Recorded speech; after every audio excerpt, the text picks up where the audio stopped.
Igbo kile mu ndị Igbo m ụbọchị mara unu mma.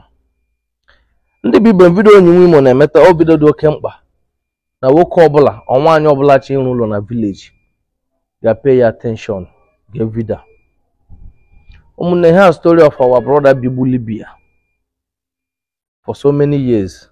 Ya alọta ya lụọ nwaanyị bido emebe foundation na local government ka mụọ na onwe mushi my own local government bido emebe foundation ọrụgidela ụlọ ahụ arụruo ya lintel level but awụghị ya awụ ego ji ala Libya back adịze enweghị m ọcha na-eme na Libya. He decide to move to north with the wife. Ụmụnne ha ngwa unu true life story. He decide to move to north with the wife. So ihe ahụ nọ na north after some time ya nweta some money. Si nwunye ya bịa wụọ that house lintel ka arụruo ya kwuo ya osisi kwuo ya zinc. That woman alọta. This woman she from Abia State. Ya alọta na be anyị ka ọ bịa etinye lintel n'uru ụlọ zinc ya. Ụmụnne ha this woman lọtara ibe ime ha. Asị na the woman si na enweghị dị ka aṅụ gbara ya n'ụkwụ. Na aṅụ na ọ dị ka aṅụ gbara ya n'ụkwụ. Okwu ebido zaba one side azaba. Eburu ya jebe na dibịa ndị mgbọrọgwụ. Buru ya jebe na FMC Ụmụahịa. Agagharịla ha agagharị this woman anwụ. Ejie di ya na nwunye ya anwụọla. I roof chabekwa ụlọ. 4 rooms and parlor. Downstairs, not even upstairs. The man is she not. Walata. Bịa. A ga-agwa ndị ụmụ nwanyị na nwa ha nwanyị anwụọla. Ejichi ozi ya nwa na onwe ya alaba. Unu maka ndị Igbo shema na-eli nwa mmadụ awụghị ọkụkọ. Ya laghachi back to north. Gaa chụba ego. Ọ ga-eji bịa mee burial. Ya ọ bịara bịa mechaa burial nwunye ya. Na-aṅa na ntị. Asị na that burial day.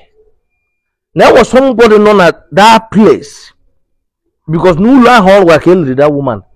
Nasi, oh, he be do lo wish you. No, we didn't do beer. Namadu longa lady, this woman. That lady, the carry age, the carry ya webe 42 years. Somebody say, no, he be do lo wish you. No, we imagine, chulo bring me. This woman and when never do have put that thing. This guy Allah not. After some time, like 2 years again, ya lota. Kobebia finish ulia. The same house, or baby finish. Kada guy na ula hollow. Ano this man was on one now. The very day only the wife.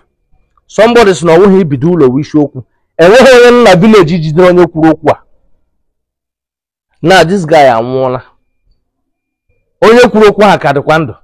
And when anybody did they say, why do you say such a thing? No when he be do lo wish you always end up higher. As in ask class na mad on your question on no for. That's why you get careful. That's why you get careful. All one kwado be in rule of village. Some people can say onye tire block n'ala ekwele nkwa ịrụ arụ dị careful of the village gaji giti block n'ala. Ịmana I wish na Facebook ga-akwụsị okwu na ndị Nigeria ogwu ka onye ọbụla dị focus na-eme something dị mkpa where people will learn because mụ hụrụ here I'm a good example. Ihe mere m 2021 18th December 2021 18th December ka bịara m ụlọ. Onye mo onye nwe mo that time. And this kedu unu kpọrọ ya Benza ngoro. Ash color Benza. Very neat. Ngeji bịa mee guy Christmas. Ma bịa n'ụlọ 18th. Ndị mmadụ agbakalada. Onye ihe ọma dị mma. Unu amala young boy kparala ahụ na Mozambique bugharịa ma anụ. Ha ihe ọma dị mma o. Ya erukwe m aka o. Ma ndị ka ewoko. Ma weta n'ihe eji eke ọjị kecha ọjị.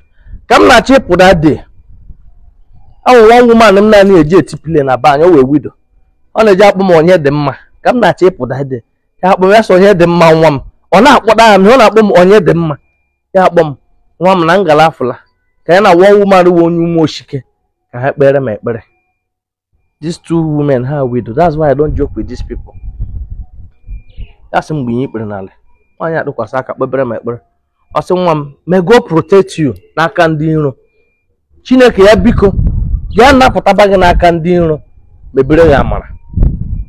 Ụmụnne ya m si n'ụlọ move ụlọba from my village to Owerri. Agbagala m along the Mbaise dịka nwere ọ na-atụ m mejishi kenyega moto bịa ruo na Emeka Ukwu gba break si ka ngụrụ banana. True life story ka m na-agwụ na ọnwa na-asị asị ka ngụrụ banana ke nwere mega ka ọ na-atụ ma emezi abatabala m na taa. Ya ha m si na moto m rituo madam banana na granite keke bus eshi from nowhere with speed bịa that driver side boom kwụọ moto m kụjasịa moto m. The man kụrụ moto m ahụfụkwana ya asị ka eburu ya rush bụ ụlọ ọgwụ. Moto m gụrụ m ga-eji bịa ra guy. Moto m gụrụ m ga-eji bịa mee guy. Ndị ọbụla si side anyị na-ama na 25th 26 agụ muderi ma ndị aṅara de ịlụ alụ gụọ moto ọ mgbe ha mgbe ị ga-eji na-ịnya moto ama na ị lụrụ akwụọ moto kwụọ gaa gụgụgụgụm ma nụrụ ụta cheta ekpere ada woman ekpere m anya mmiri eju m anya. So why m ga-eme this video ọwụ gị wachi ibido ibe imebe foundation n'ụlọ and gị wa go your first time car ije eje village. Ị ga-adị very very careful. Ụmụnne m na-agwa unu anya mmiri eju m anya ma nụrụ ụta a na-achụ ka a ga-esi rush ya dị keke driver keke bus driver.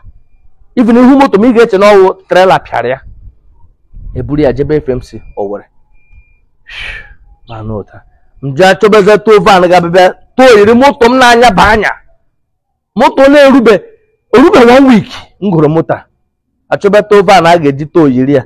Too van sị na m ga-akwụ ya 30,000 a ga-eji too yiri moto ka m nya anya ga village. Ọ sị na m ga-akwụ ya 30,000 ọ ga-eji too yiri my car. Wedding niile edebejuru m chi ije wedding niile a mechara ma ndị m chi ije na be ha n'Enugu my friends m chi ije Enugu awụzụ m onye na-enweghị moto ato yiri moto m pim jebe na mechanic glass everything akwọ pim.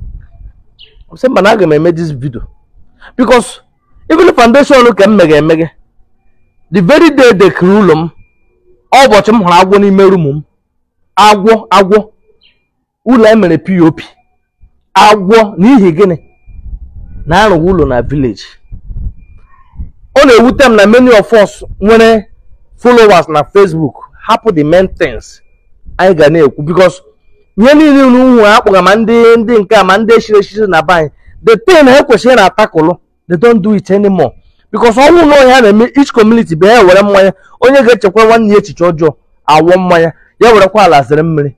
Eche m na be anyị ga-adị mma but hapụ ụmụ ihe dị necessary because of ụmụ nshia ga Facebook bidoro kwụba Nigeria onye ọbụla wee you have to be careful. Ọnwụ na ego iji arụ ụlọ ezu ahịa a ga-emefu ụlọ gị chen gị gbachie gate gị and your parents adịghị handle your father your mother your senior brothers enweghị onye na-handle gị project gị si na ọka ịbịa ka itinye block na village agone na one step ka nlaba 10 years. You have to be very very careful. This show I'm not discouraging you not to build but this show before gị mebe anything in the community shipota the careful don't generate in everything do okay.